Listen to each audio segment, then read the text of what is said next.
اعوذ باللہ السمیع العلیم من الشیطان الرجیم من ہمزہ و نفخہ و نفسی۔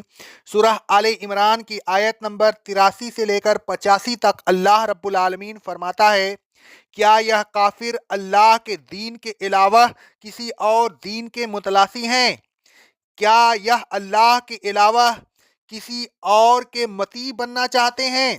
حالانکہ تمام آسمان والے اور زمین والے تو خوشی سے یا ناخوشی سے سب اسی کے مطیع و فرما بردار ہیں اور اسی کی طرف لوٹ کر جانے والے ہیں۔ ان کو بھی اسی طرف لوٹ کر جانا ہے، لہذا اسی کی اطاعت کرنی چاہیے۔ اے رسول صلی اللہ علیہ وسلم کہہ دیجئے کہ ہم اللہ پر ایمان لائے، اس کتاب پر ایمان لائے جو ہم پر نازل ہوئی، ان کتابوں پر بھی ایمان لائے جو ابراہیم، اسماعیل، اسحاق، یعقوب اور ان کی اولاد پر نازل ہوئی، اور ان کتابوں پر بھی ایمان لائے جو موسیٰ، عیسیٰ اور دوسرے انبیاء کو ان کے رب کی طرف سے عطا ہوئی ہے۔ ہم ان نبیوں میں سے کسی میں تفریق نہیں کرتے، سب پر ایمان لاتے ہیں اور ہم سب اللہ کے مسلم ہیں اور دین اسلام پر کاربند ہیں۔ برخلاف اس کے جو شخص اسلام کے علاوہ کسی اور دین کا متلاسی ہو اور اس پر کاربند ہو تو وہ دین اس سے ہرگز قبول نہیں کیا جائے گا، اس کے سارے عمل بیکار کر دیے جائیں گے اور وہ آخرت میں نقصان اٹھانے والوں میں سے ہوگا۔ آخرت میں اسے اپنے اعمال کا کوئی صلہ نہیں ملے گا۔ گزشتہ آیات میں اللہ تبارک و تعالیٰ نے اہل کتاب کو مسلسل دین حق کی دعوت دی، لیکن اہل کتاب برابر اعراض کرتے رہے۔ ان آیات میں اللہ تبارک و تعالیٰ ان کے اس رویہ پر تنبیہ کرتے ہوئے فرماتا ہے کہ آخر یہ لوگ چاہتے کیا ہیں؟ کیا اللہ تبارک و تعالیٰ کے دین کے علاوہ کسی اور دین کے متلاسی ہیں؟ اللہ تبارک و تعالیٰ کے دین پر عمل کرنے سے تو اللہ تبارک و تعالیٰ کی اطاعت ہوتی ہے، تو کیا یہ لوگ اللہ تبارک و تعالیٰ کی اطاعت سے منحرف ہیں؟ حالانکہ اللہ تبارک و تعالیٰ کی اطاعت سے تو کسی کو منحرف نہیں ہونا چاہیے۔ آسمانوں میں اور زمین کی تمام مخلوق خوشی سے یا نہ خوشی سے ان کی اطاعت کرتی ہے۔ اللہ تبارک و تعالیٰ فرماتا ہے سورہ الرعد کی آیت نمبر 15 میں، آسمانوں میں اور زمین میں جتنے بھی لوگ ہیں سب خوشی سے یا نہ خوشی سے اللہ کے آگے سجدہ کرتے ہیں، اور نہ صرف وہ بلکہ ان کے سائے بھی صبح و شام اللہ کے آگے سجدہ کرتے ہیں۔ کائنات کا ذرہ ذرہ اللہ تبارک و تعالیٰ کے سامنے سجدہ ریز ہے۔ اللہ تبارک و تعالیٰ فرماتا ہے سورہ البقرہ کی آیت نمبر 116 میں، بلکہ آسمان اور زمین میں جو کچھ ہے سب اسی کا ہے، سب اس کے فرما بردار ہیں۔ اللہ تبارک و تعالیٰ کے بعض احکام ایسے ہیں جن کو انسان، جن اور جانور پسند نہیں کرتے، مثلاً بیماری، بھوک، موت وغیرہ، لیکن وہ ان احکام کی تعمیل سے بھاگ نہیں سکتے۔ بھوک میں تکلیف ہوتی ہے، موت آ کر رہتی ہے، سب مجبور ہیں، سب کو ان احکام کی تعمیل ناپسندیدگی کے باوجود کرنی پڑتی ہے۔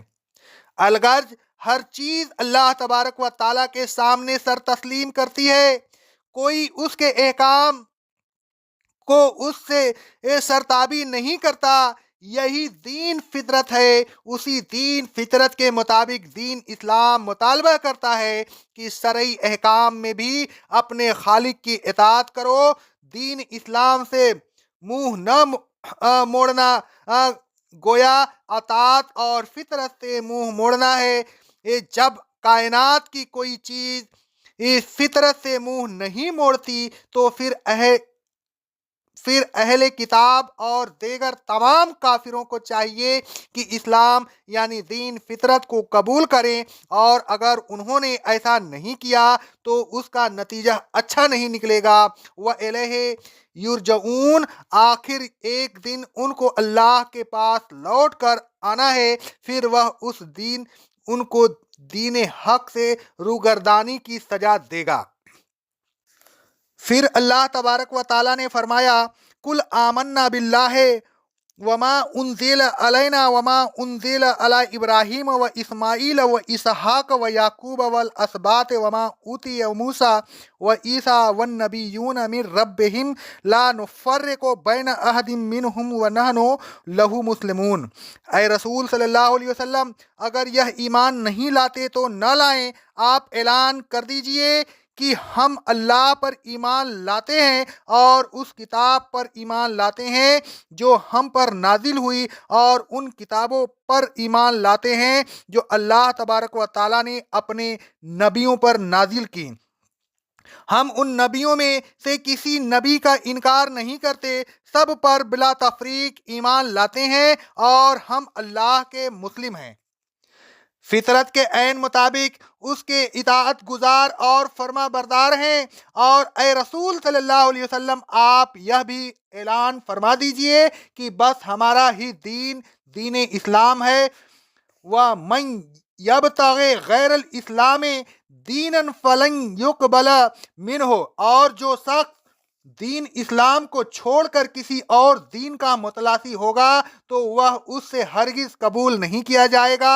اللہ تبارک و تعالیٰ فرماتا ہے سورہ آل عمران کی آیت نمبر 19 میں، بے شک دین حق تو اللہ کے نزدیک بس اسلام ہے۔ اسی دین اسلام کو اللہ تبارک و تعالیٰ نے پسند فرمایا ہے۔ اللہ تبارک و تعالیٰ فرماتا ہے سورہ المائدہ کی آیت نمبر 3 میں، اور میں نے تمہارے لیے اسلام کو بطور دین پسند کر لیا ہے۔ الغرض اسلام کے علاوہ کوئی دین اللہ تبارک و تعالیٰ کو پسند نہیں، اور نہ اسلام کے علاوہ کوئی اور دین اللہ تبارک و تعالیٰ کے یہاں مقبول ہوگا۔ لوگوں کو چاہیے کہ اسلام قبول کریں، وَهُوَ فِي الْآخِرَةِ مِنَ الْخَاسِرِينَ، اور جو شخص ایسا نہیں کرے گا تو وہ آخرت میں نقصان اٹھائے گا۔ اے لوگوں، کائنات کا ذرہ ذرہ اللہ تبارک و تعالیٰ کی اطاعت کر رہا ہے، آپ بھی خالق کائنات کے احکام کے آگے جھک جائیں، اسی کی اطاعت کیجیے۔